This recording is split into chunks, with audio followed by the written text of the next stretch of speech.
Segment 2, Northtown Neighborhood News Magazine, a presentation of Sonny Hirsch and myself.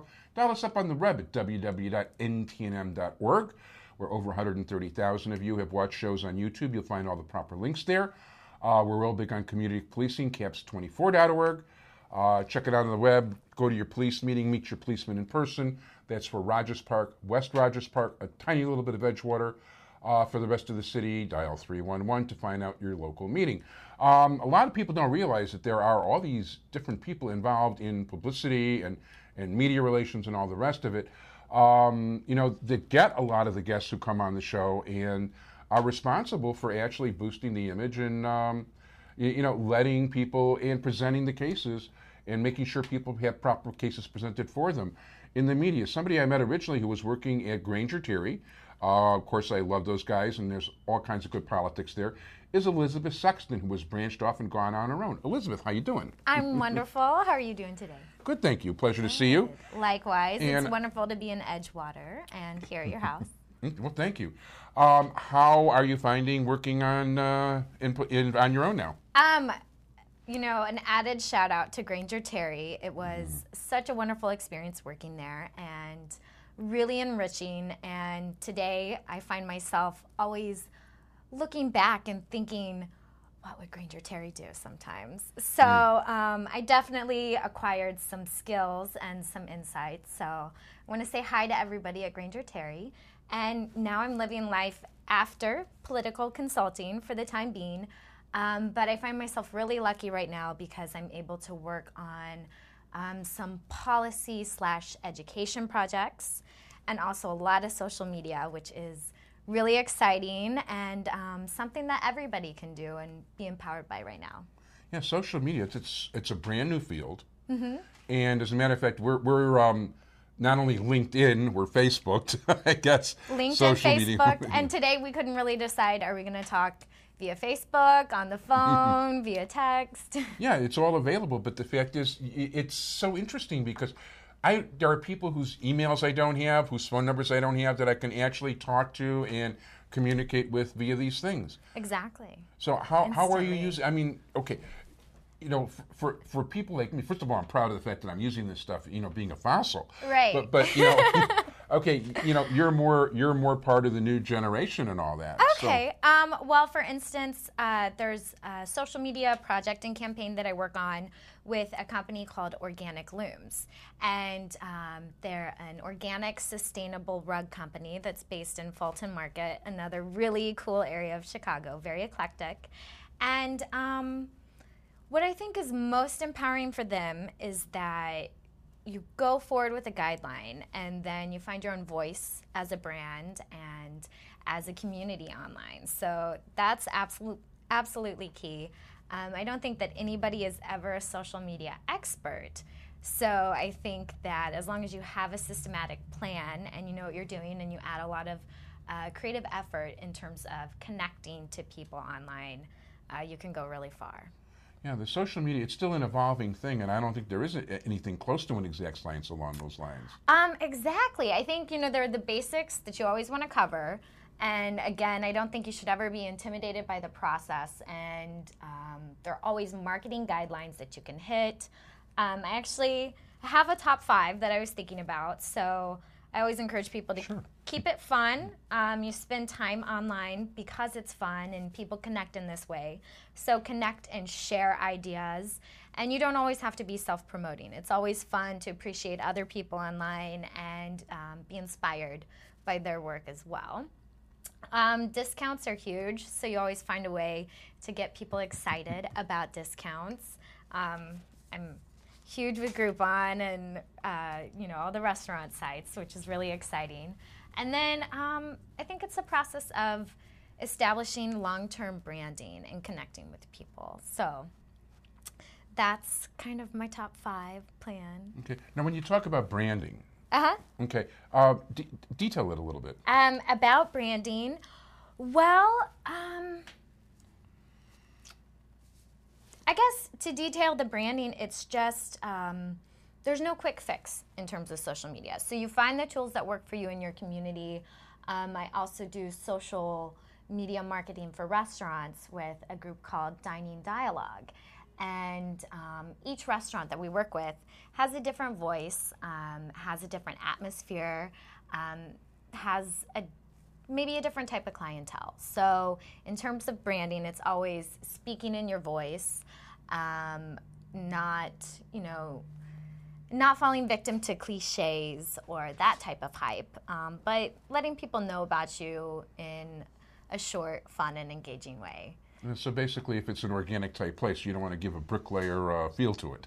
No, and so I do social media marketing with PJ Clark's, which is a really wonderful Chicago tradition. So we really try to visually share that atmosphere with people and also get them excited about trivia regarding their celebrities that have come in. And Johnny Mercer wrote one for my baby and one for the road at the bar of PJ Clark's Really? in New York. Yeah. Wow, cool. So there's a lot of tradition behind that, and it's just doing different projects and engagement online to get people excited about that. That sounds pretty cool. Mm-hmm. Now, you've really, like, in a short period of time, you've got a whole bunch of people you're working with. I do. Another project that I'm working on is actually an education project involving medical cannabis and that community. So I'm not attached to the political scene as much in Chicago or Illinois, but there was a lot of awareness going on about medical cannabis in the state of Illinois. And as far as I understand, SB 1381 was gaining a lot of support, and it could potentially be up for a vote in November. It's something that actually is legal in a number of states, and I really think it's common sense. It's a very natural thing that grows compared to, and this is something that was legal for anybody in the United States until Prohibition, when arguably between President Roosevelt not liking McCormick from the Tribune, who was the largest hemp grower at the time, or perhaps because of the money involved, that the liquor people wanted to get their product on the market, and also because certain textile manufacturers wanted to keep hemp off the market as a cheap source of textiles or whatever. Certainly, and and not only there is a proven medical benefit to it. Right. And also, not only is it helping people who are suffering from serious illnesses, it's helping economies that are suffering. It's bringing in new sources of taxable income. It's providing people with new sources of employment. In various states, you can be a compassionate caregiver, which means that you can actually grow and cultivate and provide qualified patients with medical cannabis. And actually pay taxes on it. And the fact is, in certain states, it's the largest crop, even more than the legal ones. Exactly. In California, it brings in $14 billion in revenue. Wow.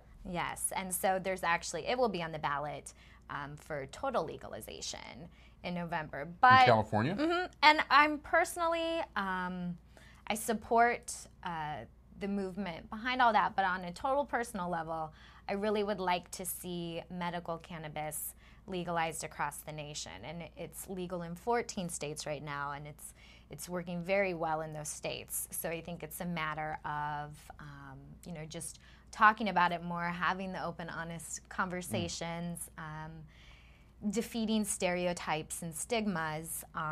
Yeah, it helps things like glaucoma, and not to mention it gives relief to people undergoing chemotherapy, among other things. There's some very legitimate benefits to it. Exactly, and actually on July 10th through 11th in Kalamazoo, Michigan, there will be a Science and Compassionate Care Seminar, which I'm really excited about, and that's a project I'm working on.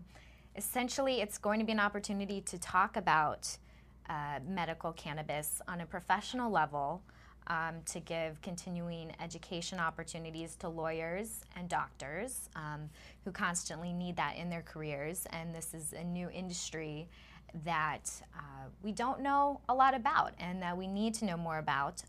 We'll have doctors from the industry, scientists from the industry. What's been very inspiring while working on the project are the patient advocates. So we have one patient advocate, Mieko Hester Perez, who is actually a mother who is gaining a lot of attention and awareness about medical cannabis because she has been giving her autistic son pot brownies. And it's actually just done wonders. He was actually on the verge of death, and this was something that they talked to their doctors about. But she's been on Good Morning America. She's going to be on 2020 about it. And I have to tell you, I'm a very open-minded person. I consider myself educated on the subject. I'm a huge advocate of economic policy that makes sense. And when I first heard about this, I was a little skeptical. And then when I started to see how it truly has saved her son's life, I've been very impressed. So that's going to be a wonderful opportunity for people to get involved in with us. That's really cool. What people want to contact you? Yes, if people want to contact me, may I give my email address? Please, yeah, that you can for sure. media.elizabeth@gmail.com. And if they're interested in the Science and Compassionate Care Seminar from 420 University, they could do a Google search, and I think they'd be able to find it fairly quickly. And basically, if you're interested in learning more about medical cannabis, we are going to have a cultivation class from one of the most famous cultivators in the nation, if not the world, Ed Rosenthal. So that's a huge amount of education that you'll receive right there, on top of legal courses, courses from medical professionals. So it's a very comprehensive, well-rounded educational experience. And after the seminar, we will be doing ongoing education online and additional seminars. Sounds good. I want to thank you very much, Elizabeth Sexton. I want to thank Sunny Hirsch, my entire technical crew. Thank you so much for joining us on the Northtown News Magazine. Check us on the web, www.ntnm.org. Thanks so much, everybody. Bye-bye.